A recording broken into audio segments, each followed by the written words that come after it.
آپ نے سنا ہوگا حضور نے سورہ رحمان کے بارے میں فرمایا ہے، سورۃ الرحمن عروس القرآن، یہ سورہ رحمان جو ہے یہ قرآن کی دلہن ہے۔ جیسے دلہن کو آپ خوشنما لباس پہناتے ہیں، آراستہ پیراستہ اس کو گہنے اور اس کو زیور پہناتے ہیں، تو جس طریقے سے سجاتے ہیں آپ دلہن کو، اللہ تعالیٰ نے ایک سورت قرآن مجید میں یہ ایسی رکھی ہے سورہ رحمان کہ اسے خوب سجایا ہے۔ اس میں الفاظ کا در و بست، اس کا اپنا ایک ڈیوائن میوزک ہے۔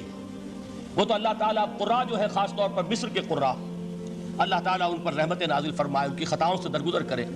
جس طرح قرآن کے انٹرنسک میوزک کو انہوں نے واضح کیا ہے، واقعہ یہ ہے کہ اگر یہ لوگ نہ ہوتے، شیخ عبد الباسط محمد عبد الصمد، شیخ محمود خلیل الحصری، یہ لوگ کہ جنہوں نے قرآن کے اس غنا میوزک، یہ لفظ جو ہے آپ حیران نہ ہو کہ میں یہ کچھ توہین کر رہا ہوں قرآن کی، حضور نے یہ لفظ استعمال کیا ہے، تغنو، اس قرآن کو اچھی سے اچھی خوشلہانی کے ساتھ پڑھو۔ من لم یتغن بالقرآن فلیس منا، جو قرآن کو بہتر سے بہتر انداز میں، اچھی سے اچھی آواز میں، خوشلہانی کے ساتھ پڑھنے کی کوشش نہیں کرتا، وہ ہم میں سے نہیں ہے۔ بلکہ ایک مرتبہ حضور رات کے وقت آپ گشت پر تھے اپنے ساتھیوں کے حالات معلوم کرنے کے لیے۔ حضرت ابو موسیٰ اشعری رضی اللہ تعالیٰ عنہ ایک صحابی ہیں، ان کے گھر کے پاس سے گزر ہوا، وہ رات کو تہجد پڑھ رہے تھے، کھڑے ہوئے کیف کے عالم میں قرآن تلاوت کر رہے ہیں۔ حضور کو بہت پسند آئی ان کی قرات، کافی دیر تک وہاں کھڑے سنتے رہے۔ اب انہیں کیا پتا کون سن رہا ہے، بالکل اسی طرح سمجھ لیجئے ایک بات یاد آئی ہے، حضور فرماتے ہیں کہ جس طرح کان لگا کر اللہ قرآن کو سنتا ہے، کسی چیز کو نہیں سنتا۔ ہمیں نظر نہیں آتا نا، ہمیں معلوم نہیں، ہم قرآن پڑھ رہے ہیں تو سننے والا کون ہے؟ سب سے زیادہ کان لگا کر خود اللہ۔ یہاں اس لیے مجھے یاد آیا کہ ابو موسیٰ اشعری کو کیا پتا تھا کہ کون سن رہا ہے؟ وہ اپنی کیفیت میں نماز میں تہجد میں قرآن کی تلاوت کر رہے تھے، اور ظاہر بات ہے ان کے گھر ایکڑوں میں بنے ہوئے نہیں تھے، ایک ایک کمرہ، ایک ایک کوئی حجرہ، ایسی تو گھر تھے نا صحابہ کے، لہذا حضور پاس سے گزرے، آواز آئی، کافی دیر سنتے رہے۔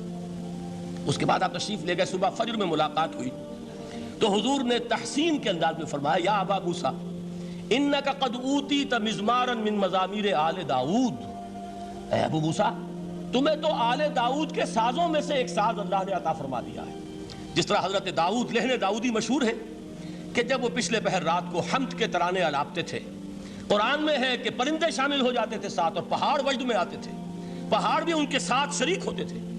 تو جس طرح کا اللہ نے ان کو لہن عطا فرمایا تھا، حضور نے تحسین کے انداز میں فرمایا ہے ابو موسیٰ اشعری، اللہ نے تمہیں بھی آل داؤد کے سازوں میں سے ایک ساز عطا فرمایا۔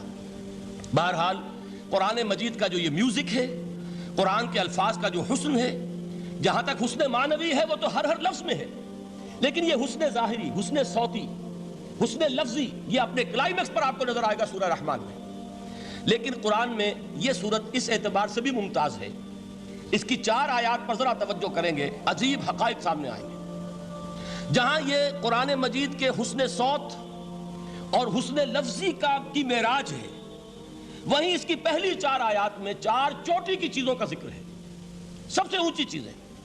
پہلی آیت کیا ہے؟ الرحمن، ایک آیت ہو گئی۔ رحمان کیا ہے؟ اللہ کا نام ہے۔ کبھی آپ نے غور کیا اللہ کے ناموں میں سب سے پیارا نام کون سا ہوگا؟ رحمان۔ کیوں؟ اس کا مادہ کیا ہے؟ رحمت۔ ہمیں سب سے بڑھ کر جس چیز کی ضرورت ہے وہ کیا ہے؟ رحمت خداوندی۔ نام اچھی طرح سن لیجئے اس حضور کے قول کو۔ حضور فرماتے کوئی شخص جنت میں مجرد اپنے عمل کی بنیاد پر داخل نہیں ہو سکے گا جب تک کہ رحمت خداوندی دستگیری نہ کرے۔ کسی صحابی نے بڑی ہمت اور جرأت کا ثبوت دیا کہ پوچھ لیا، کیا حضور آپ بھی؟ جب آپ نے فرمایا کوئی شخص داخل نہیں ہو سکتا جنت میں محض اپنے عمل کی بنیاد پر جب تک کہ رحمت خداوندی جو ہے وہ دستگیری نہ فرمائے۔ پوچھا گیا کیا آپ بھی؟ آپ نے فرمایا ہاں میں بھی۔ آپ انداز کیجئے کہ اگر محمد الرسول اللہ بھی رحمت خداوندی کے ضرورت مند ہوں تو تاب دیگراں چہ رسد، ہماری تو سب سے بڑی ضرورت رحمت خداوندی ہے۔ اب یہ رحمت جو ہے قرآن مجید میں اللہ تعالیٰ کی یہ شان 2 الفاظ کے ذریعے سے آتی ہے، رحیم اور رحمان۔ اور کوئی مادہ نہیں ہے جس سے 2 نام بنتے ہوں اللہ کے، لیکن یہ مادہ ہے واحد رحمت کا کہ جس سے رحمان بھی ہے رحیم بھی ہے۔ رحیم صفت مشبہ ہے، رحمت دائم ہو جائے گی، مستقل ہوگی تو رحیم کہیں گے۔ اور رحمان، اس میں رحمت کی ہے وہ شان ہے کہ جیسے ٹھاٹھے مارتا ہوا سمندر ہو، ہیجان کی کیفیت، طوفانی کیفیت، رحمت خداوندی کا طوفانی جوش، وہ ہے رحمان۔ آپ تو رہتے اس علاقے میں ہیں، آپ کو معلوم ہے عرب اگر بھوکا مرا جا رہا ہو تو کیا کہے گا؟ انا جوعان. پیاسا مرا جا رہا ہو انا عطشان. بہت غضبناک ہوگا غضبان. غضبان آصفہ قرآن میں آیا ہے، بہت غضبناک. رحمان جس کی رحمت جو ہے جوش میں ہے، ٹھاٹھے مارتے ہوئے سمندر کے مانند. تو یہ اللہ تعالیٰ کے ناموں میں سب سے پیارا نام. اب آگے چلیے. الرحمن علم القرآن. رحمان نے قرآن سکھایا. رحمت خداوندی کا سب سے بڑا مظہر، رحمان کی رحمانیت کا سب سے بڑا مظہر قرآن ہے. ان میں جو منطقی ربط ہے اس کو سمجھتے جائیے. اچھا آپ یہ سوچئے، جو علم بھی انسان کو حاصل ہوا وہ کس نے دیا؟